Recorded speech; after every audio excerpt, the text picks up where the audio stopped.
योगीराम सुरत्कुमार योगीराम सुरत्कुमार योगीराम सुरत्कुमार जय गुरुराया ओम अण्णामलै वासाय विद्महे वैकुण्ठ रूपाय धीमहि तन्नो योगी राम सुरत्कुमार प्रचोदयात् ஓம் ஸ்ரீராம் ஜெயராம் ஜெய் ஜெயராம்.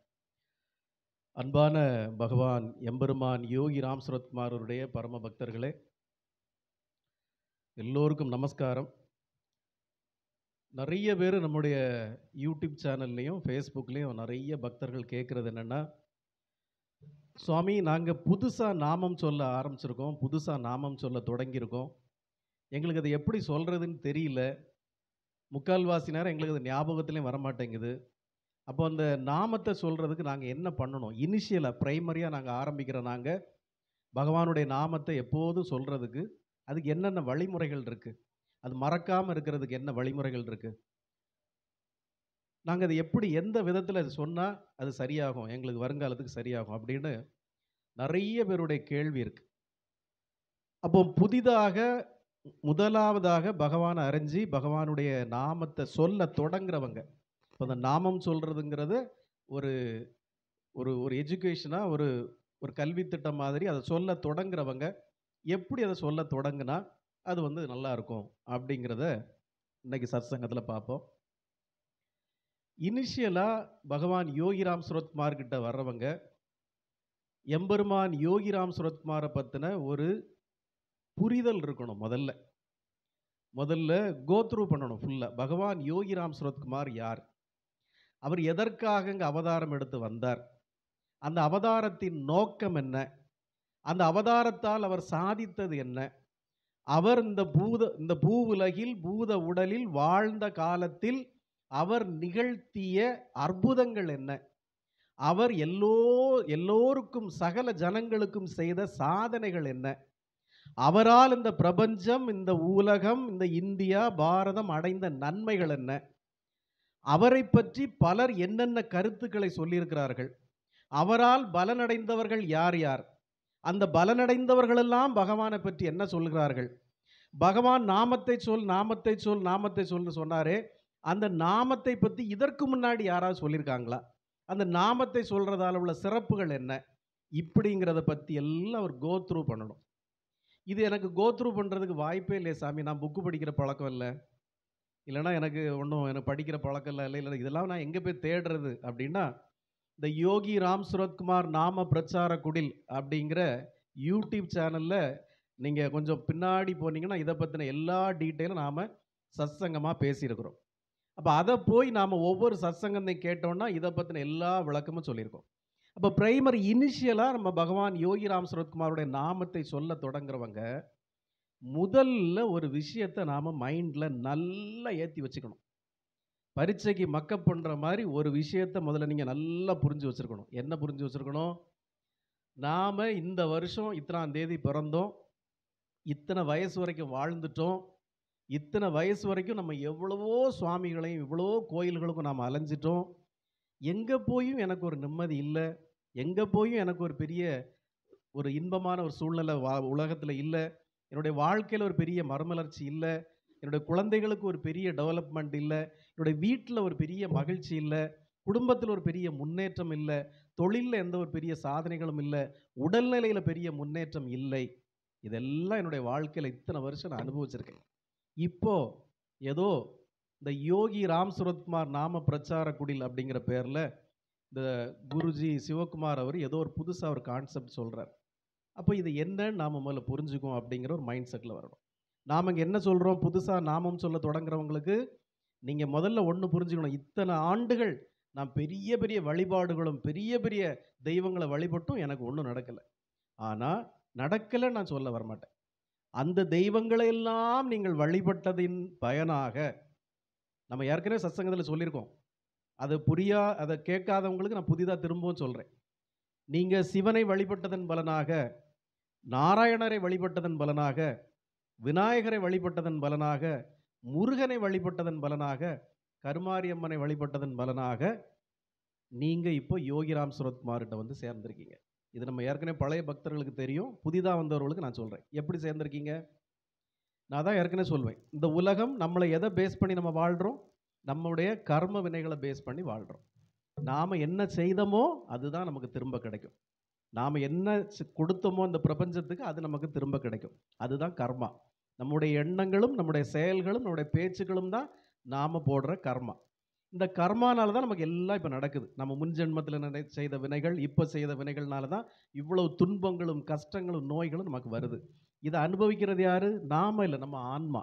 இந்த ஆன்மா நம்ம உடம்புக்குள்ள இருந்து இந்த கஷ்டங்கள் எல்லாம் அனுபவிச்சுட்டு இருக்கு. அப்போ இந்த உலகத்துல ஒரு சிஸ்டம கடவுள் கிரியேட் பண்ணி வச்சிருக்காரு. என்ன சிஸ்டம்? கர்மாங்கிற ஒரு சிஸ்டம். கடவுள் இந்த உலகத்த படைச்சு, எல்லா ஜீவராசிகளையும் படைச்சு, எல்லா உயிரினங்களையும் படைத்து, கடைசியாக மனிதனையும் தன்னை போல் படைத்தார். இந்த மனிதனை தவிர வேற எந்த உயிரினங்களுக்கும் கடவுள் அப்படிங்கிற ஒரு கான்செப்டே தெரியாது. அவங்க ஒரு புலியோ, ஒரு சிங்கமோ, நாங்க 10,000 வருஷம் வாழ்ந்துட்டோம். அதனால இனி நம்ம இந்த இறைச்சி, மானு, புலின்னு இறைச்சி, மீனுன்னு தின்னு போர் அடிச்சு போச்சு. கொஞ்சம் ஏதாவது இலத்தழைய தின்னுவோன்னு ஒரு புலியோ, சிங்கமோ மாறாது. ஆனா மனிதன் பரிணாம வளர்ச்சியில எவ்வளவோ மாற்றங்கள் அடைஞ்சு போயிட்டான். அன்னைக்கு இருந்த மனிதன் இன்னைக்கு இல்ல. இன்னும் மாறுவான். இன்னும் மாறிக்கொண்டே இருப்பான். அப்போ கடவுள் இந்த மனிதனை படைக்கிறச்ச மட்டும் பகவான் இவனை ஒவ்வொருத்தனையும் மேய்ச்சிக்கிட்டு இருக்க வேலை நமக்கு இல்ல. அப்போ இங்க ஒரு புராணங்களையும், இலக்கியங்களையும், வேதங்களையும் இறைவன் நமக்கு தந்தான். இந்த வேதங்கள் எப்போ தோணுது தெரியுமா? நம்முடைய வேதங்கள் இருக்கு. ரிக்வேதம், யஜூர் வேதம், சாம வேதம், அதர்வண வேதம். இந்த வேதங்கள் இந்த உலகம் தோன்றிய காலத்திலே இருக்கு. இந்த உலகம் தோன்றிய காலத்திலே இந்த வேதங்கள் இருக்கு. அந்த வேதங்களை எழுத்து வடிவா சுவடிகள்ல நம்முடைய சித்தர்களும் யோகிகளும் அதை வடிச்சாங்களே ஒழிய இது இங்க இருக்கு. அப்போ வேதங்களின் மூலமாக ஒரு மனிதன் எப்படி வாழ வேண்டும், இந்த உலகத்துல ஒரு மனிதனுக்கான சட்டதிட்டங்கள் என்ன, இந்த பிரபஞ்சம் அவனுக்காக படைக்கப்பட்டிருக்கு, இறைவனுக்கு சமமான நிலையில ஒரு மனிதன் படைக்கப்பட்டிருக்கான். அதானே? இறைவனுக்கு என்னென்ன இருக்கோ எல்லாத்துக்கும் சமமான நிலையில ஒரு மனிதன் படைக்கப்பட்டிருக்கான். அப்ப இந்த மனிதனுக்கு என்னென்ன தேவையான விஷயங்கள் எல்லாம் அங்க எழுதி வைக்கப்பட்டிருக்கு நம்முடைய வேதங்கள்ல. சரி, ஒருவேளையில கடவுள் நினைக்கிறாரு, இவன் இந்த வேதங்களை படிக்காம போயிட்டா, இவன் வேதங்களை கத்துக்காம போயிட்டா, அப்ப என்ன செய்யறது? அப்போ ஒவ்வொரு யுகங்களுக்கும் இறைவன் அவதரிச்சு வர்றார். இப்ப நீங்க நல்லா நினைச்சு பாருங்க ஒரு விஷயத்த. கடவுள் தானே அவரு, கடவுள் தானே. சிவனோ, விஷ்ணுவோ, பெருமாளோ, முருகரோ, விநாயகரோ கடவுள் தானே, கடவுள் தானே. அவங்க கடவுள் ஏக பிரம்மம் ஒரு இடத்துல இருக்கிறாங்க. ராவணன்னு ஒரு கொடியவன் இலங்கையில் வந்துட்டான். அவர் அங்க இருந்துகிட்டு டிஷும் அப்படி கொன்ற முடியாதா? இல்ல சூரபத்மன் வந்துட்டான், அங்க மேலோடத்துல இருந்து அவனை டிஷும் அப்படி கொன்ற முடியாதா? இல்ல இரணியன்னு ஒரு கொடூரம் இருக்கான், அவன் அங்க இருந்து ஒரே போடா போட்டுறேன் அப்படி போட முடியாதா? அப்ப இறைவன் ஏன் அப்படி போடல எல்லாரையும்? ஒவ்வொரு தேவைகளுக்குமாக இறைவன் ஏன் ஒரு அவதாரம் எடுத்துங்க வந்தார்? ஏன் வந்தார்? என்னதான் இறைவனாக இருந்தாலும் ஒரு மனிதன் இறைவனுக்கு நிகரானவன். அதனால தான் நான் போன சத்சங்கத்தில் சொன்னேன், அவன் இலங்கேஸ்வரன்னா அவர் பரமேஸ்வரன், இறைவனுக்கு நிகரான நிலை. அப்படி ஒன்றும் சும்மா அங்கிருந்து போற்ற முடியாது. உனக்கு ஒரு கால்குலேஷன் இருக்கு, உனக்கு ஒரு கணக்கு இருக்கு, நீ என்ன பண்ணியிருக்க. ஒரு விஷயம் புரிஞ்சுக்கோங்க, நீங்க அளவுக்கு அதிகமாக புண்ணியம் செய்திருந்தால் இறைவனே உங்களை கொல்ல முடியாது. அதான் கர்ணன் சினிமாவில் காட்டுறானே, கர்ணன் சினிமாவில் காட்டுறானே. ஒரிஜினலாக கர்ணன் அவ்வளோ யோக்கியம் ஒன்றும் கிடையாது, அயோக்கிய பய. ஆனால் அந்த பிஆர் பந்துலுவா பீம்சிங்கா அந்த ஆள் இந்த சினிமாவுக்கு வேண்டி, அந்த கதாநாயகனுக்கு வேண்டி கர்ணனுக்கு ரொம்ப முக்கியத்துவம் கொடுத்து அந்த படத்தை எடுத்துட்டார். கர்ணன் தான் பெரியவன். அந்த படத்தை பார்த்து நீங்கள் வெளியே வந்தீங்கன்னா கிருஷ்ணன் நீங்களே திட்டுவீங்க, படுபாவி இப்படி அவனை கொண்டு போட்டானே. ஆனால் கர்ணன் அவ்வளோ யோக்கியெல்லாம் கிடையாது மகாபாரதத்தில். அந்த ஹீரோ, அதை நடித்த ஹீரோவுக்கு வேண்டி நல்ல அழகாக அந்த கேரக்டரை டெவலப் பண்ணிட்டார் அந்த டைரக்டர். பிஆர் பந்துலுன்னு நினைக்கிறேன், இல்லை பீம்சிங்காக இருக்கும், ரெண்டு விதத்தில் யாரோ ஒருத்தர். கர்ணன் அவ்வளோ யோக்கியம் கிடையாது. அப்போ கர்ணன் செய்த நல்ல வினைகள்னால மகாபாரதத்தில் கண்ணனாலே அவனை கொல்ல முடியல. கடைசி என்ன பண்ணுவார்? இவரே ஒரு ஒரு அந்தணர் வேடம் போட்டு அவங்கிட்ட போய் அவன் செய்த புண்ணியங்கள் எல்லாம் வாங்கின பிறகுதான் அவனை கொல்ல முடியும். அப்போ எம்பெருமான் இறைவனாக இருந்தாலும் நீங்கள் புண்ணியங்களே செய்திருந்தா அவங்களை கொல்ல முடியாது. அப்போ ராவணன் எப்படிப்பட்டவன்? இலங்கேஸ்வரன், ஈஸ்வரனுக்கு இணையாக வரங்களை பெற்றவன். அவன் அவ்வளவு ஈஸியாக அங்கிருந்து மண்டையில் ஒரு போடு போட்டு கொன்ற முடியாது. அதற்கு ஒரு அவதாரம் வரணும். அந்த அவதாரம் வந்தால் மட்டும்தான் அவனை கொல்ல முடியும். அப்போ அதற்காகத்தான் ஒவ்வொரு யுகங்கள் தோறும், திரேதாயுகம் கிரேதாயுகத்தில் ஒவ்வொரு யுகங்கள் தோறும் அவதரிச்சு வர்றாங்க எம்பெருமான்.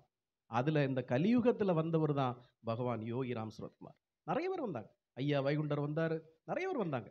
ஒவ்வொருத்தங்களும் ஒவ்வொரு காரண காரியத்துக்காக வந்தார். ஆனா இப்போ ஐயா வைகுண்டர் எதுக்கு வந்தாருன்னு அங்க ரெண்டு அண்ணன் தம்பி இருக்காங்க, அவங்ககிட்ட கேட்டு பாருங்க. ஐயா எதுக்கு வந்தாரியான்னு கேட்டு பாருங்க. எதுக்கு? அவன் வேற ஒரு காரணம் சொல்லுவான். அவன் வேற ஒரு காரணம் சொல்லுவானுங்க. ஐயா எதுக்கு அவதரிச்சு வந்தார்? இந்த அவதார நோக்கம் எதுக்கு? இந்த அவதார நோக்கம் எதுக்கு? அது ஒரு பெரிய வரலாறு. ஆனா இவனுங்க அதெல்லாம் மறைச்சுக்கிட்டு, இவனுங்களுக்கு திருமாவளவன்கிட்டயும் அந்த அதிமுகலையும் திமுகலையும் ஏதாவது வாங்கிக்கிட்டே இருக்கணும். அதுக்கு வேண்டி பொய்யும் புரட்டையும் பேசிக்கிட்டே இருப்பாங்க. ஐயாவுடைய அவதார நோக்கமே வேற. அதை நான் இன்னொரு நாள் பேசுறேன். ஏன்னா அங்கே பூ தொடுத்துட்டு இருக்காங்க ஒருத்தங்க, அதனால இதை பற்றி பேச முடியாது. ஐயாவுடைய அவதார நோக்கம் வேற காரணம். சரி, அதை நம்ம இன்னொரு சத்சங்கத்தில் பேசுவோம். அப்போ முதலாக நீங்கள் நாமத்தை சொல்ல தொடங்குறச்ச, அந்த நாமத்தை சொல்ல தொடங்குறப்ப நீங்கள் என்ன நினைக்கணும்னா, இவ்வளோ வருஷம் நம்ம கஷ்டப்பட்டுட்டோம், இவ்வளோ வருஷம் பாடுபட்டுட்டோம், இவ்வளோ நாள் எல்லா தெய்வங்களையும் கும்பிட்டோம். அப்போ இந்த உலகத்தை ஒரு சிஸ்டமை கடவுள் கிரியேட் பண்ணி வச்சிருக்காரு. நான் தான் சொல்ல வந்தேன். ஒரு கடவுள் ஒரு சிஸ்டமை கிரியேட் பண்ணி, என்ன சிஸ்டம்? கர்மாங்கிற ஒரு சிஸ்டம். நீ என்ன செய்யறியோ அது திருப்பி செய்யப்பா. ஒரு கம்ப்யூட்டர் சிஸ்டம் மாதிரி, இந்த சிசிடிவி கேமரா இருக்குல்ல, அது மாதிரி ஒன்று அது வாட்ச் பண்ணிக்கிட்டே இருக்கு. நீ என்ன செய்யறியோ அது ஒன்று திரும்ப கிடைக்கும். அதானே? ஒரு ஆளை நம்ம துன்புறுத்தணும்னா அது துன்பம் நமக்கு கிடைக்கும். ஒரு ஆளை ஏதோ நம்ம சந்தோஷப்படுத்தணும்னா சந்தோஷம் நமக்கு கிடைக்கும். இந்த சிஸ்டம் இருக்கு. இந்த சிஸ்டத்தில் நம்ம ஒரு 50 வயசு 60 வயசு வரைக்கும் நிறைய பாவங்களை பண்ணிட்டோம். கேட்கணும், நிறைய பாவங்களை பண்ணிட்டோம். இப்போ நமக்கு நிறைய கஷ்டங்கள் வந்து போச்சு. வாழ்க்கையில் நிம்மதி இல்லை, சந்தோஷம் இல்லை, நமக்கு எல்லாமே துயரமாக இருக்குது, துன்பமாக இருக்குது, ஒரே கண்ணீராக இருக்குது, கடன்களாக இருக்குது, கவலைகளாக இருக்குது, நம்ம கண்ணு முன்னால் பிள்ளைகளும் நல்லா வாழலை, ஒரே துன்பமாக இருக்குது. அப்போது ஒரு நாள் நமக்கு மனசு மாறுது, நம்முடைய மனம் மாறுது. ஆகா, நம்ம நிறைய பாவம் பண்ணிட்டோமே, நிறைய தவறு பண்ணிட்டோமே, இனி என்ன, இன்னும் கொஞ்ச நாள் தான் வாழ போகிறோம். கடவுளே அப்படின்னு போய் நீங்கள் சரணாகதி அடைகிறீங்க. சிவன்கிட்டையோ, நாராயணர்கிட்டையோ, ஆஞ்சநேயர்கிட்டையோ, விநாயகர்கிட்டையோ போய் சரணாகதி அடைகிறீங்க. போய் சுசீந்திரத்துக்கு வாரந்தோறும் போகிறீங்க, நாகராஜ கோயிலுக்கு வாரந்தோறும் போகிறீங்க, இல்லை சாமி தோப்புக்கு வாரந்தோறும் போகிறீங்க. அங்கே போய் நாகராஜா கோயிலில் போய் பாலாக வாங்கி அவருக்கு ஊற்றுறீங்க, பாலாக வாங்கி பாலாபிஷேகம் பண்ணுறீங்க. ஆஞ்சநேயர் கோயிலுக்கு போகிறீங்க, சுசீந்திரத்துக்கு வெண்ணையாக வாங்கி ஆஞ்சநேயருக்கு சாத்துறீங்க. அங்கே தானுமாலையன் இருக்கார், அவருக்கு பாலபிஷேகமோ பன்னீர் அபிஷேகமோ பண்ணுறீங்க. அப்போது அந்த சாமி உடனே, எப்பா ஏய் கர்மா டிபார்ட்மெண்ட்டு நிறைய பால் வாங்கி ஊற்றிட்டான்ப்பா, சவத்து இவனை மட்டும் விட்டுருங்க, இவன் மட்டும் போட்டும் விட்டுருங்க அப்படின்னு சொல்லுவாரா? இல்லை நாகராஜா கோயிலில் போய் நிறைய பால் வாங்கி ஊற்றுனனால நாகராஜர் எப்பா ஏ கர்மா டிபார்ட்மெண்ட் இவன் நிறைய பால் ஊற்றிட்டான்ப்பா, சவத்து அவனை மட்டும் விட்டுருங்க விடுவாரா? அப்படி விட்டா ஆண்டவனுக்கும் அரசியல்வாதிக்கும் வித்தியாசமே கிடையாது.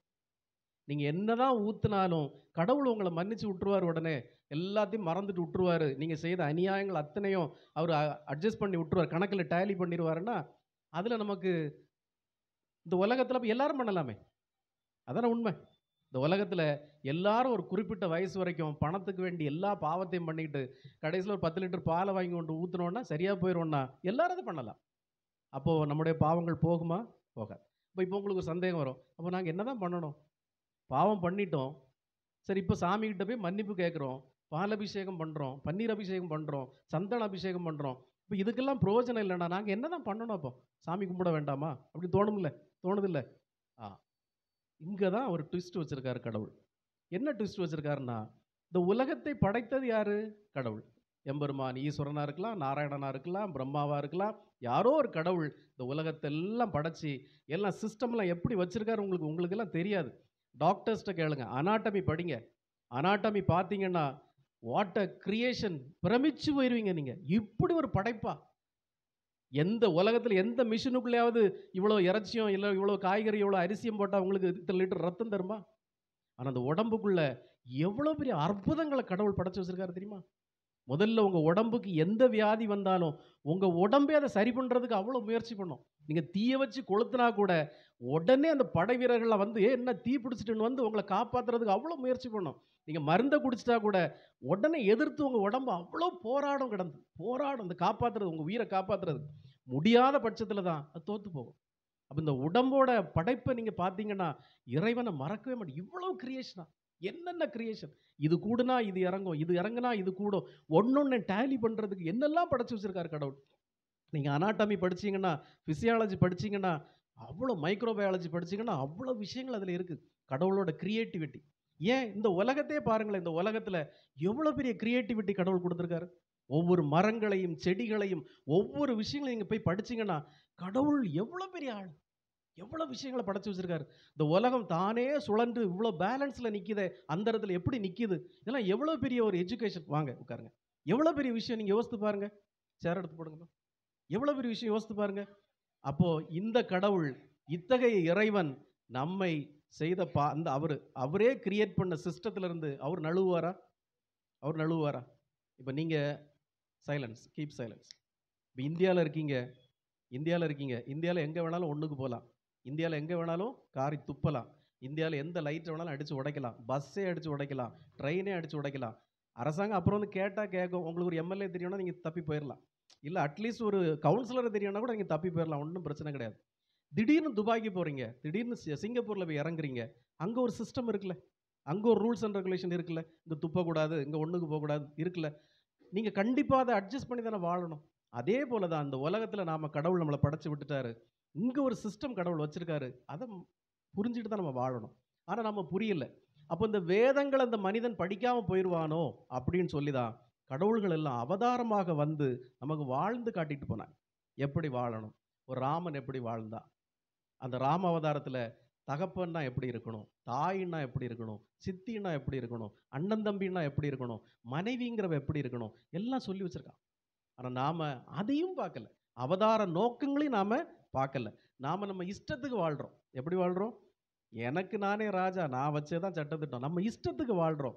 அப்போ நீங்க ஒரு நாள் மனம் திருந்தி எம்பெருமான் ஈஸ்வரனையோ யாரையோ வழிபடுறச்சுல உங்களுடைய பக்தி பரிசுத்தமா இருக்கு. உங்களுடைய சரணாகதி பரிசுத்தமா இருக்கு. கடவுளே, நான் செய்த பாவங்களை எல்லாம் மன்னிச்சிருங்க. நான் மனம் திருந்திட்டேன். இனிமேல் பாவம் செய்ய மாட்டேன். எனக்கு செய்த பாவங்களுக்குள்ள தண்டனைகளை நீங்க எனக்கு தாங்க, நான் அனுபவிச்சுக்கிறேன். ஆனா என்ன காப்பாத்துங்க. நான் அறியாமல் செய்த தவறு, அறியாமல் செய்த பாவம். இங்க நம்ம அபிஷேகம் பண்றதுக்கு முன்னாடி எம்பெருமான் யோகிராம் சுரத்குமார்ட்ட அந்த தீர்த்தத்தை வச்சு என்ன கேட்கிறோம்?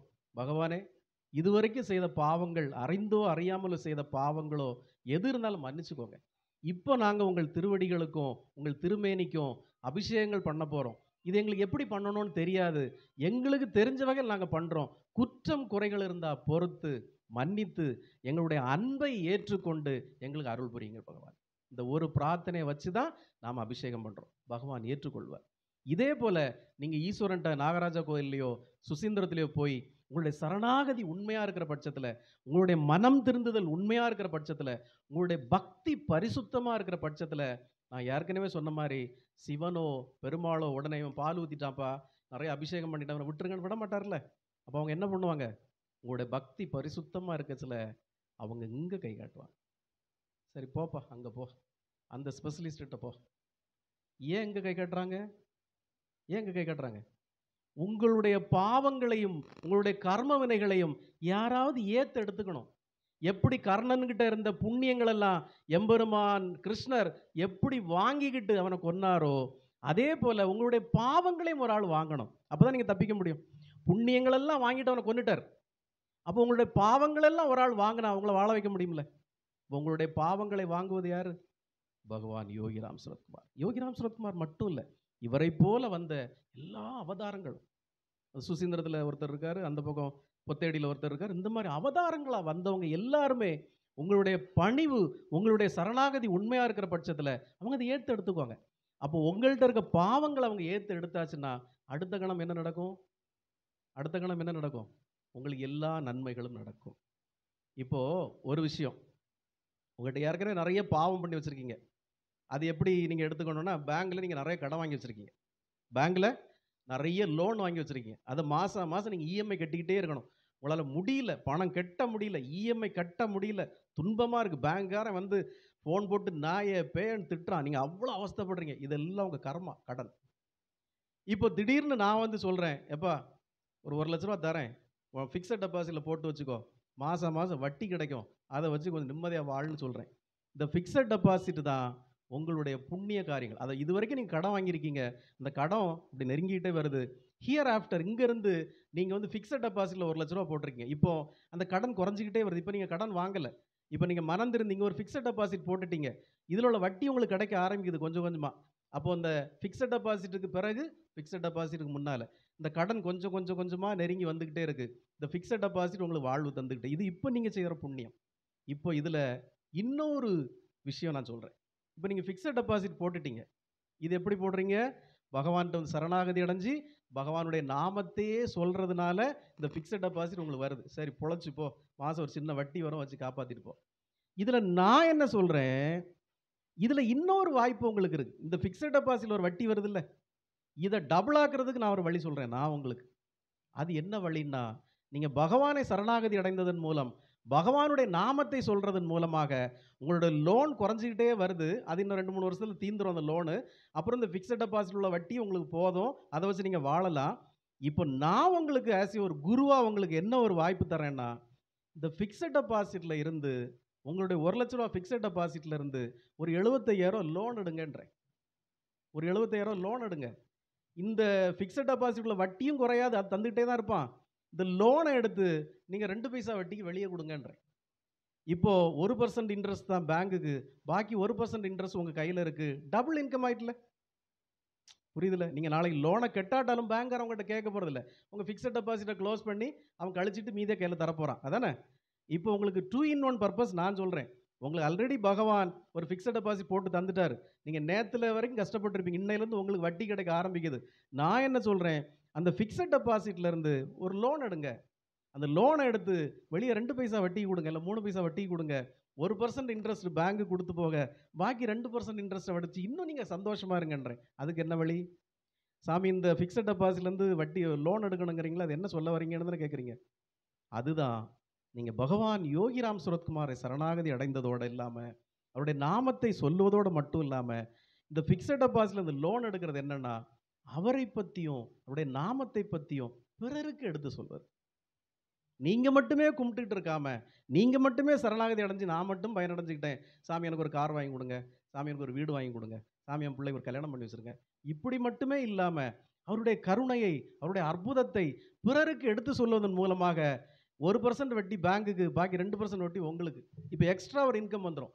நாம சொல்லி கொடுக்குற ஒவ்வொருத்தரும் அவருடைய நாமத்தை சொல்ல சொல்ல சொல்ல 50% அவங்களுக்கு, 50% நமக்கு. புரியுதா?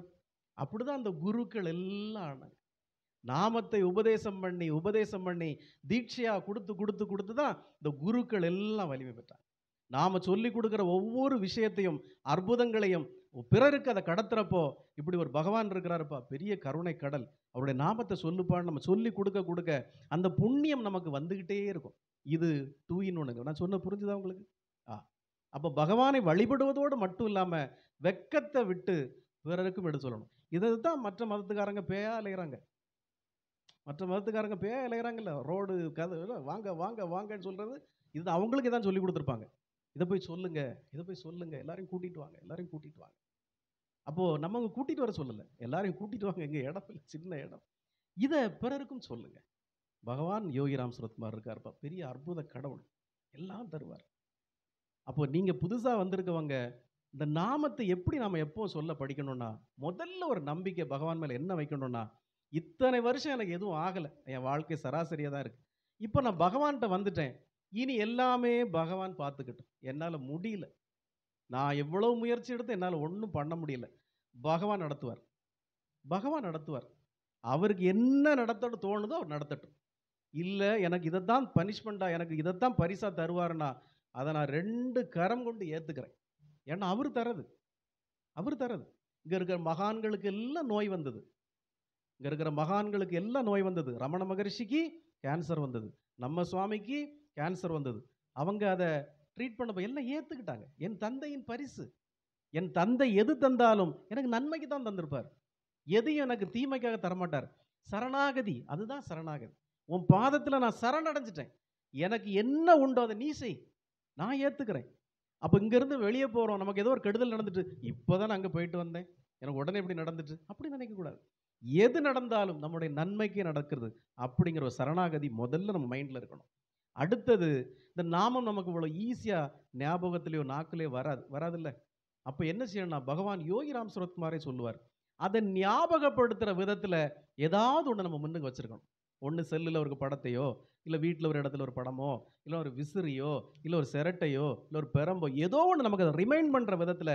ஆஃபீஸில் டேபிள் இருக்குன்னா அதில் ஒன்று, இல்லை ஸ்கூட்டர்லன்னா ஒரு கீ செயின், இல்லை கார்லன்னா காரில் ஒரு சின்ன இது, வீட்டிலன்னா அங்கே எங்கே சின்ன படங்கள், இதை பார்க்கப்போ யோகிராம் சுரத்குமார் வந்துடும், உடனே ஞாபகம் வந்துடும். இது ஆரம்ப ஸ்டேஜில் சொல்கிறேன். இப்போ எனக்கு எதுவுமே தேவையில்லை, இப்போ எனக்கு எதுவுமே தேவையில்லை. நான் எப்போ சொல்லுவேன், பிகினர்ஸுக்கு நான் சொல்றேன்.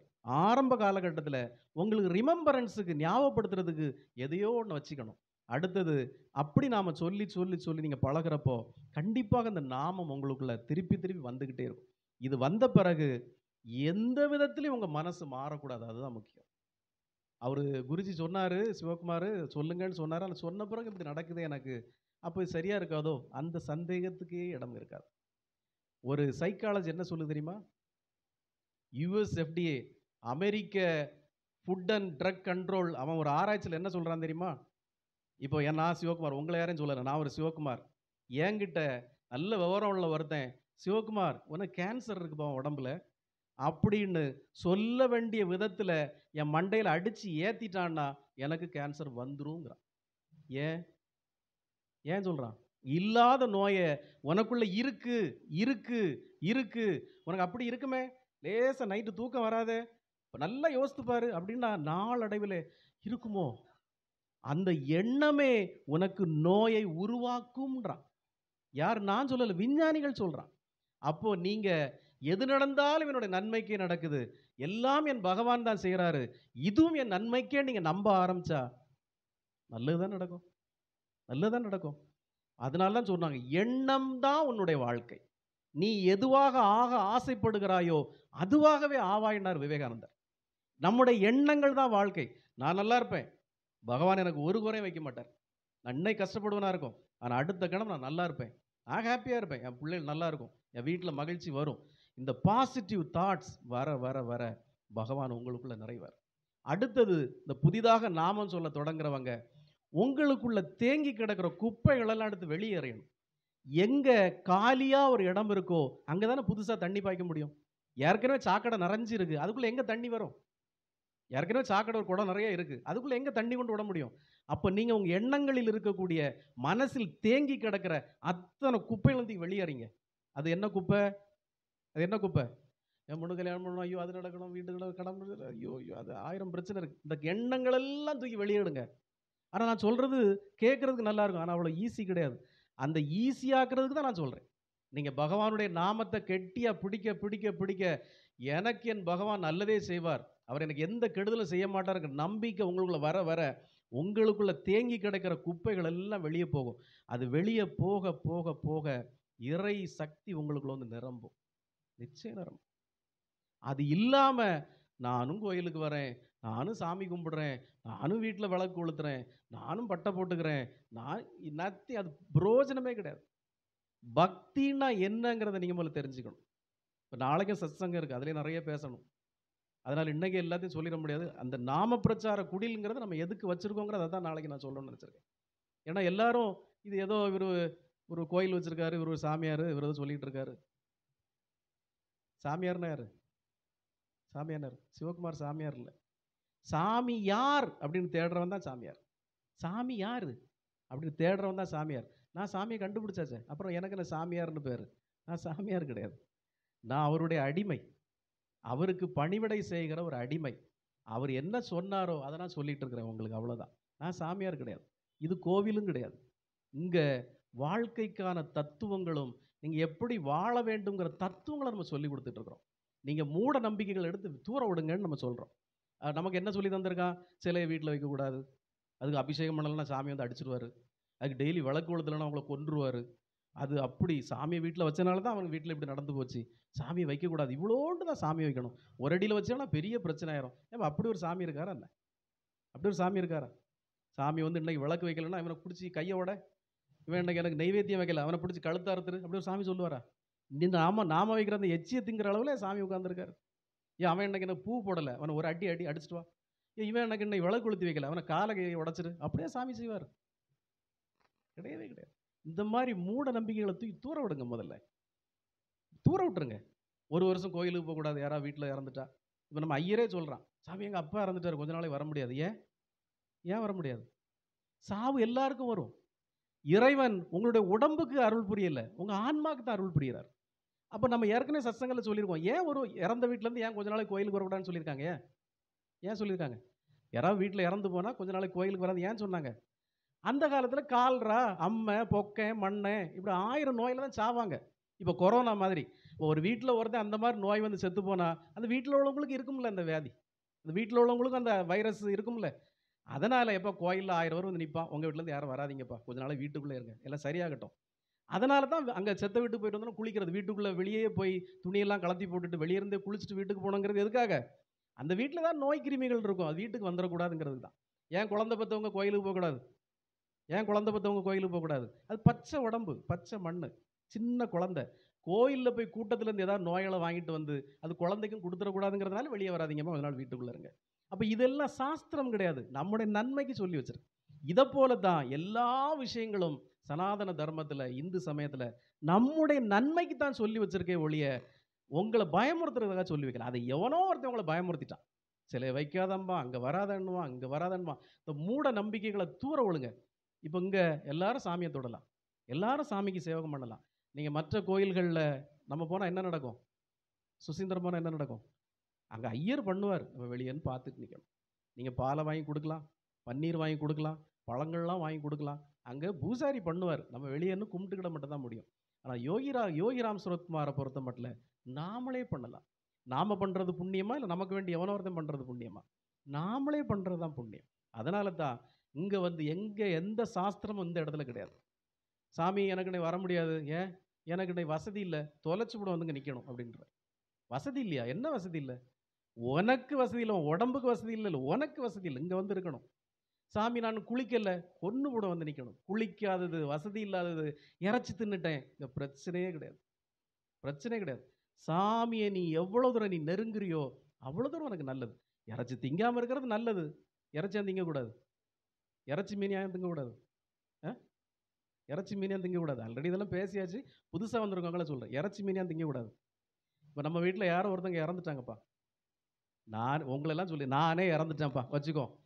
இப்போது எல்லாரும் இப்படி நெருங்கி இருக்க எல்லாரும், நான் இறந்ததில் படுத்திருந்த யாராவது கிட்ட இருப்பீங்களா என்ன?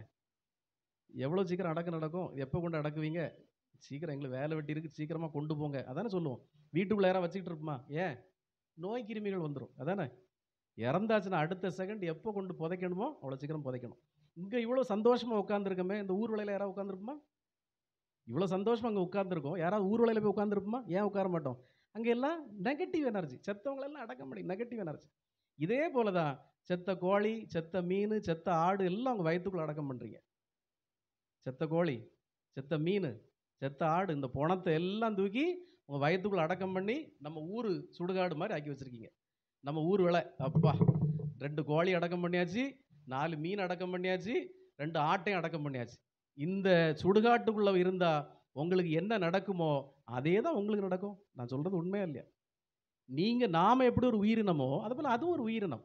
அதை பிடிச்சி அது கடலில் அழகாக நீந்திட்டு கிடக்கு, அதை வலையை போட்டு பிடிச்சி கொன்று அதை திங்கிறதுல என்ன சந்தோஷம் இருக்குது?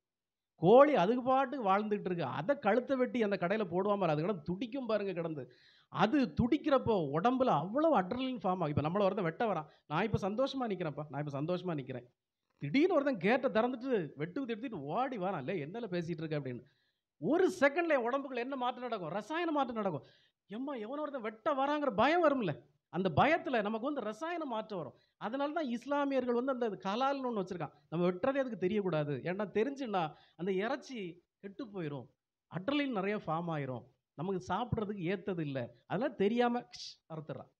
அப்போ திடீர்னு ஒருத்தன் என்ன வெட்ட வந்தான்னா என் உடம்புல ஏகப்பட்ட ரசாயன மாற்றம் நடக்கும், நான் பயப்படுவேன். இதே போல தானே ஒரு ஆடு பயப்படும், ஒரு கோழி பயப்படும். அது வெட்டுற பக்கத்தில் தான் இதுக்கு கூண்டுக்குள்ளே அடைச்சி வச்சுருக்கா, அது நம்ம தான் வெட்ட போகிறான்னு அதுக்கு தெரியும்ல. ஆடை கட்டி போட்டிருக்கான் அந்த கிறிஸ்மஸுக்கு தீபாவளிக்கெல்லாம், அதுக்கு 2 பிளாயிலே கட்டி போட்டிருப்பான். அங்கே 2 ஆட்டை உரிச்சு தொங்க விட்டுருப்பான், இதுக்கு தெரியாதா நம்ம கூட தான் அங்கே தொங்க விட்டுருக்குன்னு? அப்போது அது சாகச்சில் எவ்வளோ கதறி இருக்கும், எவ்வளோ அழுது இருக்கும். அதுக்கும் 2 குட்டிகள் இருக்கும்ல, அதுக்கும் ஒரு மாப்பிள்ளை பொண்டாட்டி இருக்கும்ல, அதுக்கும் ஒரு அம்மா அப்பா இருக்கும்ல. இதெல்லாம் விட்டுட்டு நம்ம போகிறோமே, நம்மளை கொல்றானே பாவி, இருக்குமா இருக்காதா? மாட்டை எப்படி கொல்லுவாங்கிறத மட்டும் யூடியூப்பில் ஒரு வீடியோ பாருங்கள் போதும், மாட்டை எப்படி கொல்லுவான். அந்த இறைச்சியை வாங்கி கேரளாக்காரன் ஃபுல்லாக திங்கிறான், நாக்கை சுளத்தி சுளத்தி திங்கிறான். இன்னைக்கு நல்லா இருக்கும், நான் நல்லா தானே இருக்கேன், நல்ல மாட்டுக்கறிலாம் வந்து நல்லா தானே இருக்கேன், இன்னைக்கு நல்லா இருக்கும், வம்சம் தலைக்காது. ஏன் உலகமெங்கும் பிராமணர்கள் டாமினேட் பண்ணிட்டு இருக்கிறாங்க? ஒரு கூகுளில் எல்லாத்துலேயும், அமெரிக்காவில், லண்டனில் கொஞ்சம் பேர் தான் இருக்கிறாங்க பிராமின்ஸ். ஏன் டாமினேட் பண்ணியிருக்காங்க? இந்த மாதிரி பழக்க வழக்கமே கிடையாது. அவன் அறிவு வேற விதத்துல வேலை. இத திங்கிறதுனால தான் நாம இன்னும் குவார்டர் கடையில போய் குவார்டர் அடிச்சுக்கிட்டு, எவனாவது அடிக்கிறது, புடிக்கிறது, வெட்டுறது இதிலேயே தான் நம்ம கவனங்கள் போயிட்டே இருக்கு. இதிலேயே தான் நம்ம கவனங்கள் போகுது. ஊர்ல சண்டை போடுறது, சாமி ஆடக்கூடாதுங்கிறது, அடி, புடி, வெட்டு, குத்து இதே நடக்கிறது. காரணம் என்ன? உங்களுடைய உணவு முறை. இந்த இதிலிருந்து வெளியே வந்துட்டீங்கன்னா, நீங்களும் ஆல்பர்ட் ஐன்ஸ்டீன் தான். நீங்களும் அறிவியல் விஞ்ஞானிகள் தான். நீங்களும் விஞ்ஞானிகள் தான். உங்களுடைய உடம்பு, மனதும் வேற லெவல்ல வேலை செய்யும். நான் நெறைய இறைச்சியும், மீனும் தின்ன ஆளு தான். இப்ப பல ஆண்டுகளா ஒன்லி மரக்கறி தான் சாப்பிடுறேன். நான் என்ன கெட்டு போயிட்டேனா? நான் கெட்டு போயிட்டேனா? ஒண்ணும் இல்ல. சில பேர் சொல்லுவாங்க, "சாமி முன்னாடி கொஞ்சம் புசு புசுன்னு இப்படி குண்டு குண்டா அழகா இருப்பீங்க. இப்போ மெலிஞ்சிட்டீங்களாம்பாங்க." ஆமா, அந்த குண்டு குண்டு வேற. அது லிக்கர் ஃபேட். நெறைய குடிச்சதால உடம்பு அப்படி குடு குடு குடுன்னு இருந்தது. இப்ப அதெல்லாம் கரைஞ்சு ஒரிஜினல் உடம்பு இருக்கு. அவ்வளோதான். அதனால பகவான்ட்ட வந்த பிறகு நீங்க இறைச்சி தின்னாலும் ஒரு பிரச்சனை கிடையாது. பகவான் யோகிராம் சுரத்குமார் ஒவ்வொருத்தருக்கும் என்ன சொல்லுவாருன்னா, "சாமி நான் உங்ககிட்ட வரதுனால இறைச்சி திங்கல." அப்படிலாம் அவர் சொல்லக்கூடாது. "நீ எது வேணா சாப்பிடு. நீ எனக்கிட்ட வரதுனால எதையும் நிப்பாட்டாத. இறைச்சி சாப்பிடுறியா? சாப்பிடு. மதி குடுக்குறியா? குடு. இல்ல பொம்பளைங்கள்ட்ட தொடர்பு இருக்கா? வச்சுக்கோ." இப்ப உங்களுக்கு ஆச்சரியமா இருக்கு. இப்படி ஒரு சாமி சொல்லுவாரா? அப்படின்னு தோணும்ல. சாமி என்ன சொல்லுவாருன்னா, "அதெல்லாம் வச்சுக்கோ. எதையும் விடாத. கூட ஒண்ண சேர்த்துக்கோம்பாரு." என்ன சேர்த்துக்க? என்னுடைய நாமத்தை சேர்த்துக்க கூட. எல்லாம் சாப்பிடு, எல்லாம் வச்சுக்கோ. என்னுடைய நாமத்தை நீ சொல்லும்பாரு. நாமத்தை சொல்றதுனால என்ன நடக்கும்? இது எல்லாம் தன்னால விட்டு போயிரும். நீ விடணும்னு நினைச்சீன்னா அத விட முடியாது. ஏன்னா அது உன்ன தூண்டிக்கிட்டே இருக்கும். மாப்பிள நான் வந்து ஜனவரி 1 நான் குடிக்க மாட்டேன். சொல்லி பாரு. அங்க தான் சனியன் கூப்பிடுவான். மாப்பிள நல்ல ஒரு புல் இருக்கு வாம்பா. அன்னைக்கு போயிருவான். அப்போ அந்த இதெல்லாம் வேண்டாம். நீ நாமத்தை சொல்ல சொல்ல எது எது நமக்கு தேவையில்லாததோ அது எல்லாம் நம்மள விட்டு போய்க்கிட்டே இருக்கும். அப்போ அது முக்கியமா? இது முக்கியமா? அப்போ இன்னைக்கு நான் நான்வெஜ் சாப்பிடுறதில்ல. எதுவும் மது குடிக்கிறதில்ல. எந்த தீய பழக்கங்களும் இல்ல. நான் ஹேப்பியா இருக்கேன். சந்தோஷமா இருக்கேன். எனக்கு எந்த டென்ஷனோ, கோவமோ, எந்த நோய் என்கிட்ட நெறைய நோய் இருந்தது. எல்லாத்துலேருந்தும் ஒரு ட்ரீட்மெண்ட் இல்லாம வெளிய வந்துட்டேன். எப்படி வந்தேன்? எல்லாம் பகவானுடைய நாமம். இப்ப இதத்தான் நம்ம போதிக்கிறோம். இத செய்யுங்க. இத செய்யுங்க. இத செய்தாலே இது ஒரு பெரிய இறை வழிபாடு. நான் போட்டிருக்கமே, நீ எந்த காரியம் செய்தாலும் அடிநாதமாக பகவானின் மேல் கவனம் வைத்திருப்பாயானால், அதன் பெயர் தான் தியானம். தியானம்னா கண்ண மூடிட்டு அப்படியே போய் இருக்கிறது இல்ல. உங்களால இருக்க முடியாது. தியானம்ங்கிறது எல்லா செயல்களும் நம்ம செய்யறப்போ பகவானுடைய ஞாபகமாவே இருக்கிறது. அதுக்கு தான் நான் சொல்வேன், அங்கங்க ஒரு படம் வச்சுக்கோங்க. உங்களுக்கு ஞாபகத்துக்கு பகவான் இருக்கார். என் கூட இருக்கார். எப்பவும் என் கூடவே இருக்கார். அந்த ஞாபகம் இருந்தாலே அதற்கு பேர் தான் தியானம். இறை சிந்தனை எப்போது? அப்ப இனிஷியலா புதிதாக நாமம் சொல்ல வருபவர்கள் இந்த மாதிரி பிரின்சிபிள்ஸை ஃபாலோ பண்ணாலே இறைவனையும் நம்ம பகவானை எப்போதும் மறக்க முடியாது. அவர் நாமத்தை மறக்க முடியாது. இல்லைனாலும் உனக்கு சொல்லுவேன், இதெல்லாம் எனக்கு கிடைக்கல சாமி, படம் கிடைக்கல, ஒன்றும் கிடைக்கல. யூடியூப்ல போ, பகவானுடைய நாமம் நிறைய இருக்கு. அதை போட்டு வை. செல்லில் போட்டு வச்சுட்டு வேலையை பாரு. அதுக்கு பாடிக்கிட்டே இருக்கும். நம்ம காது கேட்டுக்கிட்டே இருக்கும். இல்லை செல்லில் போட்டு வச்சுக்கோ, இல்லை ஒரு கேசட்டில் போட்டு வச்சுக்கோ, இல்லை ஒரு ரேடியோவில் போட்டு வச்சுக்கோ. போட்டு வச்சுட்டு வேலையை செய். அது கேட்டுக்கிட்டே இருக்கும். தொடக்கத்தில் இந்த நிலையை நீங்கள் ஃபாலோ பண்ணீங்கன்னா பகவானின் நாமமும் பகவான் நம்மளை விட்டு மறக்காது. எப்போ பகவானும் பகவானுடைய நாமமும் நம்ம நெஞ்சை விட்டு அகலலையோ அப்போ எல்லாமே சர்வ வல்லமைகள் நமக்கு வரும். எப்படி எல்லா உலக துன்பங்களிலிருந்தும் எல்லா உலக துயரங்களிலிருந்தும் நான் வெளியே வந்தனோ, எல்லா கடன் பிரச்சனைகளிலிருந்தும் எல்லா நோய்களிலிருந்தும் நான் எப்படி வெளியே வந்தனோ அதே போல உங்களாலே வர முடியும். என்ன எல்லாரும் திட்டின காலம் போய் இன்னைக்கு எல்லாரும் என்ன வணங்குற காலம் எப்படி வந்ததோ அதே போல உங்களுக்கு வரும். இதுதான் நான் சொல்ற உண்மை. அப்போ நானே ஒரு எக்ஸாம்பிள். நான் தான் உங்களுக்கு உதாரணம். இந்த உதாரணத்தை நீங்க எல்லாரும் ஃபாலோ பண்ணாலே ரொம்ப ஈஸி. அதனால பக்திங்கிறத நீங்க வேற ஏதோ நினைக்காதீங்க. நான் அங்க போறேன், இங்க போறேன், அங்க போறேன், அதை செய்றேன், இதை செய்றேன், விரதம் இருக்கிறேன், காவடி தூக்குறேன், இங்க திருச்செந்தூருக்கு நடைபயணமா காவடி தூக்கிட்டு போறேன், இங்கேருந்து பழனிக்கு பாத யாத்திரை போறேன். ஒண்ணும் தேவையில்ல. ஒண்ணும் தேவையில்ல. எந்த பிராமணர்களாவது அப்படி போறாங்களா? எந்த பிராமணர்களாவது அலகு குத்திட்டு காவடி தூக்கிட்டு போறாங்களா? எந்த பிராமணர்களாவது பழனிக்கு பாத யாத்திரை போறாங்களா? அவங்களுக்கு இறை வழிபாடு என்னன்னு சொல்லி கொடுக்கப்பட்டிருக்கு. இறைவனை எப்படி வழிபடணும்னு சொல்லி கொடுக்கப்பட்டிருக்கு. நானும் கத்துக்கிட்டு இருக்கேன். என் மேல நம்பிக்கை இருந்தா, என்ன நம்புனா என் கூட வாங்க, இறைவனை காட்டுறேன். உங்களுடைய துன்பங்கள் எல்லாம் விலக வைக்கிறேன். உங்களுடைய நோய்கள் எல்லாம் விலக வைக்கிறேன். உங்களுடைய கஷ்டங்கள், கடன்கள் எல்லாம் விலக வைக்கிறேன். நான் வைக்கிறேன்னு சொன்னாலும் உங்களுக்கு அதுல ஈடுபாடு இருந்தா மட்டும்தான் அது நடக்கும். ஆனா உங்களை ஈடுபட வச்சிருவேன். என்ன நம்பி என் கூடவே நீங்க டிராவல் பண்ணணும். பண்ணுனா இது ரொம்ப சுலபம். 2 நாள் வந்துட்டு அப்புறம் சாமி நான் மார்த்தாண்டத்துக்கு போனேன். அங்க போனேன், இங்க போனேன், அவனை பார்க்க போனேன், பேங்குக்கு போனேன். நான் செக்கு கையெழுத்து போட போனேன், அவனை பார்க்க போயிட்டேன், இவனை பார்க்க போயிட்டேன், உறங்கிட்டேன். அப்படி இப்படி இந்த எக்ஸ்கியூஸ் எல்லாம் நீங்க இறைவனிடம் நெருங்கிறதுக்கு தடைக்கற்கள். தடைக்கற்கள். நான் ஏன் வீட்ல பெம்பெருமானை கொண்டு வச்சேன் தெரியுமா? ஏன் வச்சேன்? எப்போதும் அவர் அருகில நான் இருக்கணுங்கிறது தான். அதுவும் ஏன் பிரம்மாண்டமா வச்சேன்? அவர பார்க்கச்சிலே ஒரு பிரமிப்பு வரணும். ஆஹா! பகவான் எவ்வளோ பெரிய விஸ்வரூபமா அங்க உட்கார்ந்திருக்கார். அப்படிங்கிற ஒரு பயம் இங்க வரணும். அதுக்கு தான் நான் அவர வச்சேன். சத்தியமா நான் உங்கள எல்லாம் கூப்பிட்டு கோயில் நடத்துவேன்னு எனக்கு தெரியவே செய்யாது. நான் நினைக்கவும் இல்ல. நான் அது வச்சதே நான் கும்பிடுறதுக்கு தான். எனக்கு தினமும் அவர கும்பிடணும். எனக்கு அவர் கூட பேசிட்டு இருக்கணும். எனக்கு அவர கட்டி தழுவணும். எனக்கு அவர் கூட தான் என்னுடைய வாழ்க்கையே இருக்கணுங்கிறதுக்கு தான் நான் வச்சேன். ஆனா பரபிரம்மம் அவர் "ஏய் என்னப்பா உனக்கு மட்டுமா? நான் இந்த உலகத்துக்கானவன். இந்த ஏரியால மக்கள் துன்பப்படுறவங்கள நான் காப்பாத்த போறேன்னு" அவர் உங்கள எல்லாம் வர வைக்கிறார். உங்களுக்கு எல்லாம் நல்லது செய்வார். இங்க நல்லது நன்மைகள் பெற்றவங்க நெறைய பேர் இருக்கிறாங்க. பிரகாசமா இருக்கிறாங்க. உங்களுக்கும் நன்மை நடக்கும்னு நம்பிக்கை இருந்தா, நம்மள ஃபாலோ பண்ணுங்க. பகவான ஃபாலோ பண்ணுங்க. இங்க காசு, பணம் முக்கியம் கிடையாதுங்க. அதுக்கு இடமும் கிடையாது. உங்களால முடிஞ்சா பகவானுக்கு ஏதோ சார் செய்ற மாரி ஒரு கொஞ்சம் பாலோ, பன்னீரோ வாங்குங்க. அது கூட உங்கள்ட்ட இல்லையா? நாங்க செய்வோம். எங்க கூட வந்து நில்லுங்க. இங்க நான் ஊத்துவேன், நீங்கலாம் உட்கார்ந்து வேடிக்கை பாருங்கங்கிற மாரி கிடையாது. அந்த குழந்தையும் இங்க ஊத்தணும். எங்க வீட்ல வேலை செய்ற அக்காவும் ஊத்தணும். எல்லாருக்கும் இங்க சம உரிமை தான். இங்க யாரும் வந்தோனே மாலைய தூக்கி கொண்டு கழுத்துல போடுறதோ, இல்ல சாமி உடுத்துருக்க துணிய உரிஞ்சு கொண்டு உங்களுக்கு உடுத்து விடுறதோ, எந்த பழக்கமும் கிடையாது. கோடி ரூவா தந்தாலும் ஒரே மரியாதை தான். ஒத்த ரூவா தந்தாலும் ஒரே மரியாதை தான். ஒண்ணுமே தரலனாலும் ஒரே மரியாதை தான். ஐ டிட் நாட் எக்ஸ்பெக்ட் யார்கிட்ட நான் எதுவும் எதிர்பார்க்கல. பகவானாவே பல பேர் காணிக்கை அனுப்பிட்டு இருக்கிறாங்க. நான் யார்கிட்டயும் எனக்கு ஜிபே பண்ணுங்க. இப்படி நான் நடத்த போறேன். எல்லா யோகிராம் சுரத்குமார் சென்டர்லயும் போடுவாங்க அந்த இன்விடேஷன்ல. எங்க பேங்க் டீட்டெயில் இதுதான். எங்க ஜிபே நம்பர் இதுதான். பணம் குடுங்க, பணம் குடுங்க, பணம் குடுங்க. நான் யார்கிட்டயுமே கேட்கல. ஆனா அண்ணாச்சி கூட அன்னைக்கு வச்சுக்க போன்னு தந்தாரு. இன்னைக்கு காலையில ஒரு பக்தர் வந்து இது என்னுடைய பங்களிப்பு இருக்கட்டும்னார். நெறைய பக்தர்கள் பங்களிப்புகள இது எல்லாம் பகவானுடைய கருணை. எல்லாம் பகவானுடைய நான் எப்படி செய்ய போறேன்னு நினைச்சேன். 3 நேரம் சாப்பாடெல்லாம் எப்படி பண்ண போறேன்னு நினைச்சேன். பகவானுடைய கருணை, பெருங்கருணை. அதே நேரத்தில பண்ண முடியலையா? அதுவும் பிரச்சனை கிடையாது. என்னால பெருசா பண்ண முடியல. ரூ. 100 தான் தர முடியும். ஒரு பிரச்சனையும் கிடையாது. ரூ. 100 தந்தவங்களையும் நான் இதுல WhatsAppல போட்டேன். பல ஆயிரங்கள் தந்தவங்களையும் போட்டேன். பகவான் ஏக கருணை மிக்கவர்.